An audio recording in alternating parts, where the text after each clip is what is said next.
The afternoon sun blazed down on the bustling streets of downtown Atlanta, casting long shadows across the pavement. The aroma of food trucks mingled with the sounds of car horns and laughter from nearby parkers. It was just another typical day, until Officer Daniel Myers stepped out of his patrol car, his aviators glinting in the sunlight. He was known around the precinct for his no-nonsense attitude, a man who believed in authority and the power of presence. As he scanned the sidewalk, his eyes locked on a black SUV parked slightly askew on the curb. A woman was leaning casually against the driver's side door, her long braids catching the sunlight as she scrolled through her phone. Something about her calm confidence irritated him. She didn't look flustered, apologetic, or even concerned about the way she parked. Instead, she seemed untouchable. And for Myers, who thrived on control, that was reason enough to approach. He adjusted his belt, puffed up his chest, and made his way over, his boots clicking against the concrete. "Excuse me, ma'am," he began, his voice firm, unauthoritative. "Is this your vehicle?" The woman looked up, her sharp, almond-shaped eyes locking onto his. For a split second, something in her gaze made Myers hesitate. It wasn't fear. It wasn't defiance. It was something else. But he quickly dismissed it, assuming she was just another overconfident city driver who thought the rules didn't apply to her. "Yes, it is," she replied smoothly, her voice calm and even, as if they were discussing the weather. "You're parked illegally," Myers said, stepping closer. "You're going to need to move this vehicle, or I'll have to issue a ticket." She glanced at her car, then back at him, a faint smirk playing at the corners of her lips. "I don't think that's necessary, officer," she said, her tone polite but oddly resolute. Her lack of concern only fueled his irritation. "Look, ma'am, I'm not going to argue with you. Rules are rules. Move the car, or there will be consequences." Still, she didn't flinch. Instead, she tilted her head slightly, studying him as if weighing her next words carefully. Then she straightened, tucked her phone into her pocket, and said in a voice that was calm yet carried an undeniable weight, "Officer Myers, I suggest you think very carefully about your next move." The way she said his name, how did she even know it, made his stomach drop for just a second. But he quickly brushed it off, leaning into his authority. "Are you threatening me, ma'am?" A small crowd had started to gather nearby, sensing tension in the air. Passers-by slowed their steps, curious to see how this encounter would unfold. The woman stepped forward, her demeanor completely unfazed by the growing attention. Her voice remained steady as she spoke, each word cutting through the air like a blade. "No, officer. I'm just pointing out that you don't want to escalate the situation." Myers couldn't help but scoff, though his confidence was beginning to waver. "And why's that?" he asked, trying to keep his tone tough. She smiled now, but it wasn't the kind of smile that brought comfort. It was controlled, deliberate, and just the slightest bit unsettling. "Because you have no idea who you're dealing with." There it was again, that confidence, that unshakable certainty. Myers felt a chill run down his spine, but he wasn't about to let it show. "All right, ma'am," he said, pulling out his notepad. "Let's start with your name." The woman didn't hesitate. "Agent Danielle Carter," she said, her words slicing through the tension like a knife. For a moment, Myers thought he'd misheard her. "Agent," he repeated, his pen hovering above the notepad. "That's right," she said, pulling out a sleek leather wallet and flipping it open to reveal a badge and an ID card. The bold letters at the top read Central Intelligence Agency. The color drained from Myers' face as the reality of the situation began to sink in. The badge was real. The name was real. And suddenly, he realized he might have made a huge mistake. Danielle leaned in slightly, her voice low but firm. "Now, Officer Myers, do you still want to write that ticket? Or are we going to have a different kind of conversation?" The crowd watched in stunned silence, their eyes darting between the two. Myers' jaw tightened as he weighed his options, the balance of power shifting in ways he hadn't anticipated. Before he could respond, Danielle's phone buzzed in her pocket. She pulled it out, glanced at the screen, and her expression turned serious. Without another word, she stepped away, speaking quietly into the device. Whatever she said, it wasn't in English. Myers stood frozen, the notepad still in his hand. The weight of what just happened began to sink in, and for the first time in his career, he felt completely out of his depth. As Danielle finished her call and turned back toward him, her face was calm but unreadable. "This conversation isn't over," she said quietly, slipping her badge back into her pocket. "But for now, I have somewhere to be."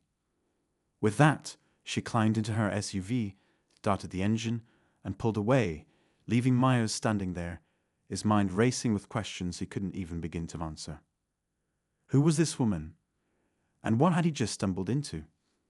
The engine of the black SUV faded into the distance, but Officer Myers remained rooted to the spot, his notepad still clutched in his hand. The murmurs of the small crowd buzzed around him, but it was like background noise to his spiraling thoughts. Agent Danielle Carter, CIA. The letters replayed over and over in his head like a broken record. He'd dealt with difficult situations before. Angry drivers, unruly civilians, even a few incidents that escalated more than they should have. But this was something else entirely. The calm way she had handled him, the way she had turned the entire encounter on its head in mere seconds, left him rattled. He replayed every moment of their exchange, searching for clues. How did she know his name? She hadn't looked at his badge. Did she recognize him somehow? And that call, what language had she been speaking? It wasn't Spanish, French, or anything else familiar to him. The thought sent a cold shiver down his spine. As the crowd dispersed, Myers forced himself to move. He tucked his notepad into his pocket and strode back to his patrol car, trying to shake off the unease that clung to him. He slid into the driver's seat, shut the door, and sat in silence for a moment, staring at his reflection in the rearview mirror. He looked the same, but something had shifted. Reaching for the radio, he hesitated. Reporting the encounter would raise questions he didn't know how to answer. What could he even say? That he'd been outplayed by a woman claiming to be CIA. That she flashed a badge and then disappeared after one cryptic phone call. Instead, he pulled out his phone and started searching. Danielle Carter, CIA. His thumbs hovered over the keyboard as doubt crept in. If she really was CIA, would there even be anything about her online? The search results loaded, and as expected, they were frustratingly vague. There were plenty of Danielle Carters in the world, a journalist, a professor, even a celebrity chef. But nothing that tied any of them to the CIA. Frustration built as he scrolled, but he couldn't shake the nagging feeling that he'd stumbled into something much bigger than himself. Meanwhile, miles away, Danielle Carter's SUV glided smoothly through the city streets. Her face remained calm, but her mind was anything but. The encounter with Officer Myers was a nuisance, yes, but it wasn't entirely unexpected. People like him, law enforcement types who flexed their authority at every opportunity, were predictable. What wasn't predictable was the call she'd received moments later. The voice on the other end had been terse, delivering a string of information she'd hoped to avoid. There was a new development, and it wasn't good. She pulled into the parking garage of an upscale apartment building, the hum of the city muffled by the concrete walls. After parking, she climbed out of the car, grabbed her sleek black bag from the passenger seat, and headed for the elevator. Her apartment was on the top floor, with sweeping views of the skyline. The space was minimalist, every detail carefully curated, neutral tones, clean lines, and nothing that hinted at her true profession. As she walked in, she set her bag down and headed straight for the laptop on her kitchen counter. With a few keystrokes, the screen lit up, displaying a secure login portal. Danielle entered her credentials, and within seconds, a dashboard of classified files appeared. She scrolled through them quickly, her expression tightening as she absorbed the details of the latest intel. It was worse than she thought. The operation she'd been monitoring for months had taken a dangerous turn. A high-value target had gone off the grid, and preliminary reports suggested they might already be in the country. Her fingers moved swiftly across the keyboard as she sent an encrypted message to her handler. The reply came almost instantly. Proceed with caution. Full discretion required. Maintain cover at all costs. Danielle leaned back in her chair, exhaling slowly. The weight of the situation settled on her shoulders, but she'd been here before. Years of training had prepared her for moments like this, where the stakes were high and the margin for error was razor thin. Still, there was a nagging thought in the back of her mind. Her encounter with Officer Myers, while seemingly trivial, could complicate things. She hadn't intended to draw attention, but now that she had, she needed to be careful. Back at the precinct, Myers sat at his desk, absent-mindedly tapping a pen against the edge of his notebook. The encounter with Danielle Carter was like an itch he couldn't scratch. Something about her had struck a nerve, and he couldn't let it go. He considered talking to his partner, Officer Ramirez, but the thought of admitting he'd been rattled by a civilian, or worse, a government agent, wasn't appealing. Instead, he pulled out the notepad where he'd scribbled her name and flipped it open. His thoughts were interrupted by the sound of Ramirez dropping into the chair across from him. "You good man. You've been quiet all afternoon." Myers hesitated, then shook his head. "Yeah, just a weird call earlier. Some woman parked illegally, and it turned into something else." Ramirez raised an eyebrow. "Something else? What, she cussed you out or something?" Myers let out a humorless laugh. "Not exactly. She said she was CIA." That caught Ramirez's attention. "CIA? Seriously?" "Yeah, she even showed me a badge." Ramirez leaned back in his chair, crossing his arms. "Man, you're not telling me you actually believe her, are you? People pull that kind of crap all the time. Flash some fake credentials and think they can do whatever they want." Maybe, Myers said, though even as he spoke, he didn't sound convinced. But this felt different. She knew my name before I even said anything. Ramirez frowned. "Wait, what? Are you sure she didn't see your badge?" "Positive," Myers replied. And she wasn't just some random nobody.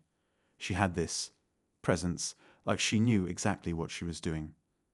The two sat in silence for a moment, the weight of the conversation hanging between them. Finally, Ramirez shrugged.